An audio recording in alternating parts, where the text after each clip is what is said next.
प्रयागराज के झलवा इलाके में एक अस्पताल में डेंगू के मरीज को मौसमी का जूस चढ़ा देने का मामला सामने आया था, जिसमें मरीज की मौत हो गई थी। जिला प्रशासन ने अस्पताल को सील कर दिया है। इमारत को गिराया भी जा सकता है। इस बीच जिलाधिकारी ने मौसमी का जूस चढ़ाने से मौत की बात से इनकार कर दिया है। प्रयागराज के झलवा इलाके के इस ग्लोबल हॉस्पिटल को 20 अक्टूबर को तब सील कर दिया गया जब आरोप लगा कि डेंगू के एक मरीज को प्लेटलेट की जगह मौसमी का जूस चढ़ा दिया गया। इसी आरोप के बाद प्रयागराज डेवलपमेंट अथॉरिटी भी हरकत में आई और उसने एक नोटिस चस्पा कर दिया, जिसमें नक्शा पास न होने के कारण बिल्डिंग को अवैध घोषित कर दिया गया। नोटिस में कहा गया कि एक पुराने नोटिस का जवाब न देने पर 11 जनवरी 2022 को ध्वस्तीकरण का नोटिस दिया गया था। उसका भी जवाब न मिलने पर ध्वस्तीकरण का नया नोटिस भेजा गया है। उधर अस्पताल के संचालक का कहना है कि उन्हें आज तक कोई नोटिस नहीं मिला है।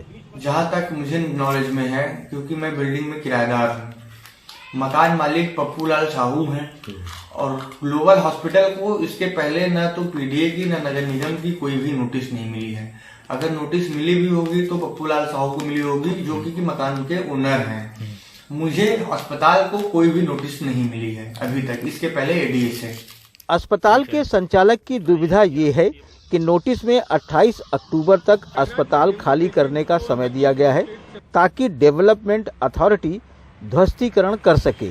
लेकिन दिक्कत ये है कि अस्पताल जांच के लिए पहले ही सीएमओ के आदेश पर सील है। ऐसे में वहां से सामान कैसे निकाला जा सकता है? हॉस्पिटल को सीएमओ ने सीज कर रखा है। एक तरफ मैं इस मसले में फंसा हूँ कि सीएमओ का कहना है भाई सीजिंग है तो मैं उसमें से कोई भी सामान निकाल नहीं सकता। दूसरी चीज, नगर पीडीए ने हमारे यहाँ पे नोटिस चिपका दिया है कि हॉस्पिटल को रिक्त किया जाए, खाली किया जाए, मकान को, बिल्डिंग को खाली किया जाए। अब मैं बिल्डिंग को खाली करने की अगर प्रक्रिया में आता हूँ तो सीएमओ की सीजिंग है और सीएमओ की सीजिंग जब तक हटेगी नहीं तब तक मैं बिल्डिंग को खाली नहीं कर सकता। तो दोनों तरफ से मैं फंसा हूँ। इस बीच प्रदीप पांडे नाम के जिस मरीज की मौत हुई उसे चढ़ाई गई प्लेटलेट्स की रिपोर्ट आ गई है। 3 सदस्यीय जांच टीम की रिपोर्ट के मुताबिक मरीज को मौसमी का जूस नहीं चढ़ाया गया था, बल्कि जो प्लेटलेट्स चढ़ाए गए थे वो सुरक्षित तरीके से नहीं रखे गए थे और ये प्लेटलेट्स बाहर से खरीदे गए थे। ग्लोबल हॉस्पिटल में एक पेशेंट को फेक कंपोनेंट चढ़ाने की जो बात थी, उस पे हमने 3 सदस्यीय टीम गठित किया, जिसमें एसडीएम थे, सीओ थे और एक डिप्टी सीएमओ थे। उनकी रिपोर्ट जो प्राप्त हुई है उसमें जो कंपोनेंट पाया गया है वो पुअरली प्रिजर्व्ड प्लेटलेट्स पाया गया है। मतलब कि जो है तो प्लेटलेट्स ही, लेकिन उसे ठीक से उसको प्रिजर्व नहीं किया गया था। जांच में ये बात भी सामने आई है कि मरीज को जो दवा दी गई वह मानकों के अनुरूप नहीं थी। कुछ मेडिसिन भी ऐसी देने की बात सामने आई है पेशेंट को जो कि वो मानक के अनुरूप नहीं है। तो उसके लिए जो हमारे सीएमओ साहब है उसके लिए पृथक से कार्रवाई उस पर कर रहे हैं। इस रिपोर्ट से ये बात और साफ हुई कि बाजार में प्लेटलेट्स बिक रहे हैं जो मानक के अनुरूप सुरक्षित नहीं रखे जाते। जांच रिपोर्ट प्रयागराज की चिकित्सा व्यवस्था पर कई सवाल तो खड़े कर ही रही है, लेकिन जिस तरीके से प्रयागराज डेवलपमेंट अथॉरिटी ने इस मामले में नोटिस चस्पा की है वो भी अपने तरीके से कई सवाल खड़े कर रही है। ऐसे में सबसे बड़ा सवाल यही है कि क्या इस तरह की समस्या से निपटने के लिए ध्वस्तीकरण ही सिर्फ एक रास्ता है? प्रयागराज से नितिन के साथ Ajay Singh, NDTV India. Dengue के बढ़ते मरीजों में बॉलीवुड एक्टर सलमान खान का नाम भी शामिल हो गया है। मुंबई में डेंगू रिकॉर्ड स्तर पर बढ़त दर्ज कर रहा है और इस बार इसके मरीजों में गंभीर लक्षण देखे जा रहे हैं। देखते हमारे सहयोगी पूजा भारद्वाज की रिपोर्ट। आईसीयू में डेंगू मरीज की तस्वीरें मुंबई की हैं। एक की उम्र 35 साल है और दूसरे की 60 साल। फीवर के फौरन बाद हालत बिगड़ी और मुंबई के लायंस अस्पताल में आईसीयू में भर्ती होना पड़ा।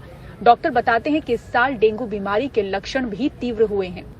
अगस्त सितंबर ये केसेस जो है बहुत कम होते हैं और अभी we are almost end of the October और उसके बाद भी जो है ये केसेस रजिस्टर होना, काफ़ी सारे नंबर्स में ये केसेस का पाया जाना, this is something which is unusual, जो कि ये साल हमें दिखाई दे रहा है।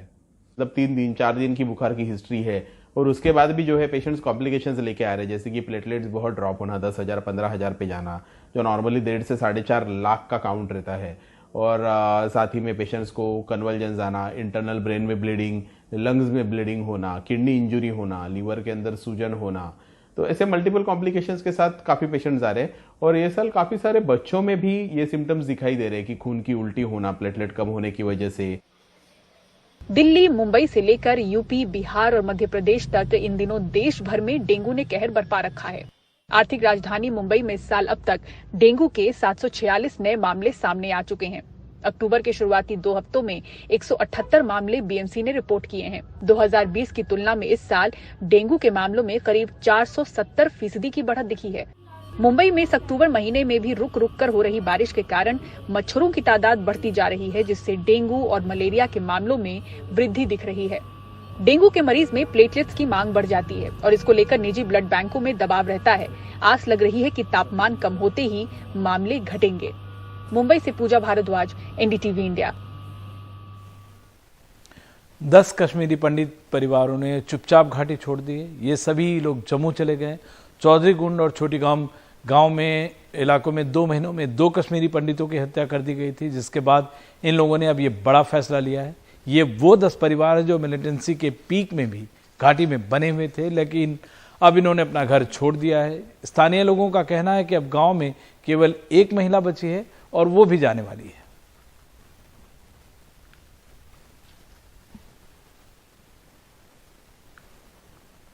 गाजियाबाद में एक ढाबे पर पार्किंग के विवाद में एक युवक की पीट कर हत्या कर दी गई। मामला मंगलवार की देर रात का है। वारदात का एक वीडियो भी सामने आया है। परिजनों ने इंसाफ की मांग को लेकर थाने में जमकर हंगामा किया।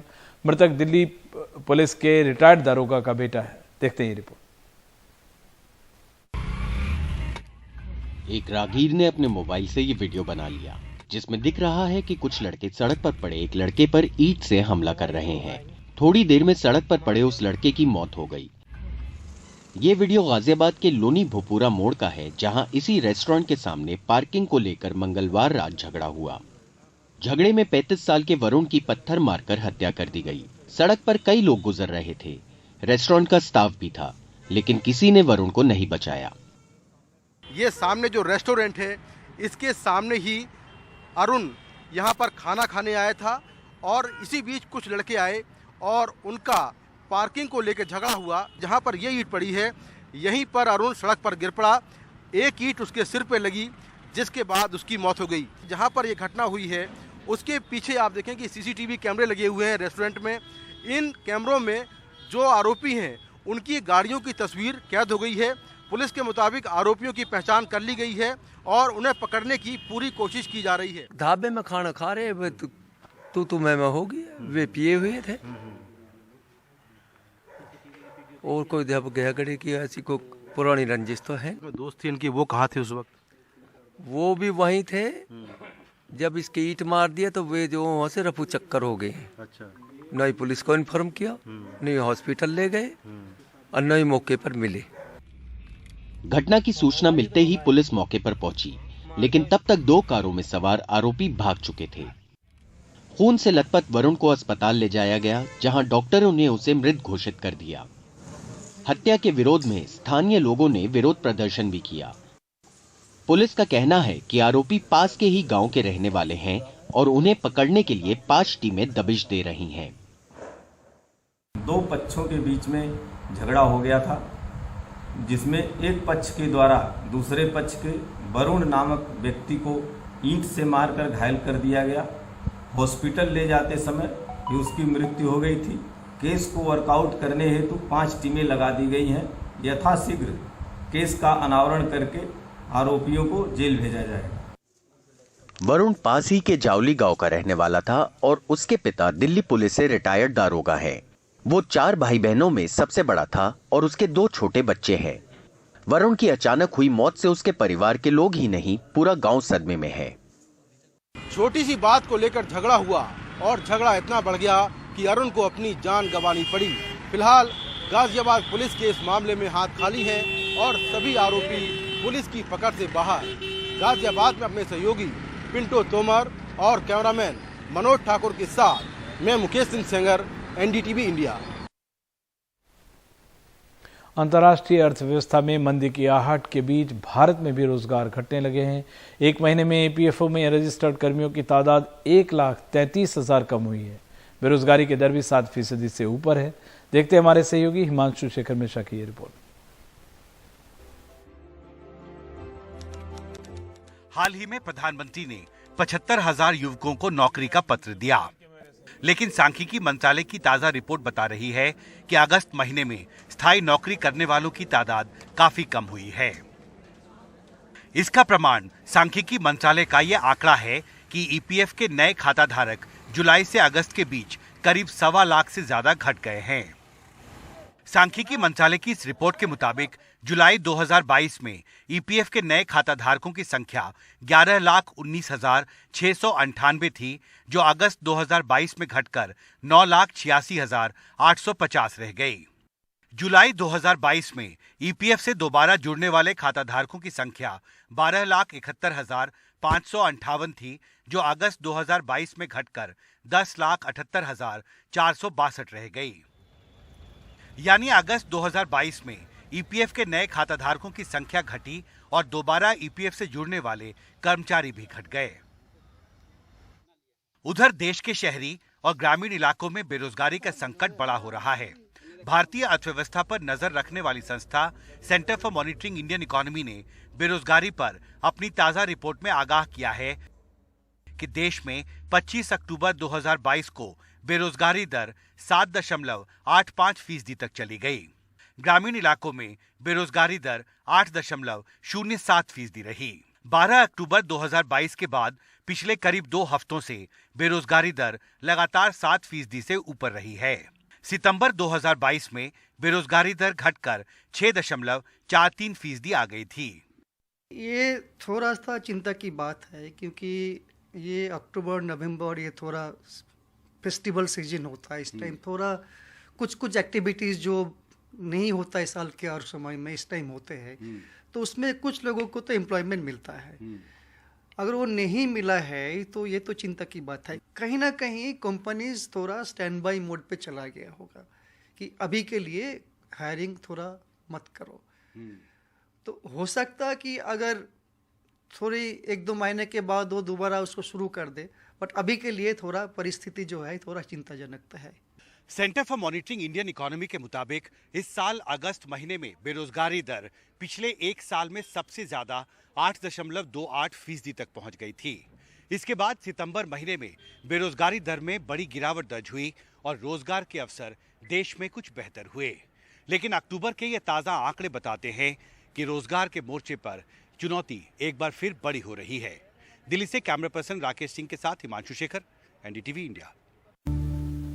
भोपाल के लाल परेड ग्राउंड में आज से अग्निवीर योजना के तहत भर्ती शुरू होगी। इसमें भोपाल समेत 9 जिलों के युवा शामिल होंगे। इसके अलावा और किसी जिले के उम्मीदवार को मौका नहीं मिलेगा। आज होने वाली भर्ती के लिए देर रात से ही उम्मीदवार लाल परेड ग्राउंड में जुटने शुरू हो गए थे। करीब 44,000 उम्मीदवार इसमें शामिल होंगे और ये 7 नवंबर तक चलेगी।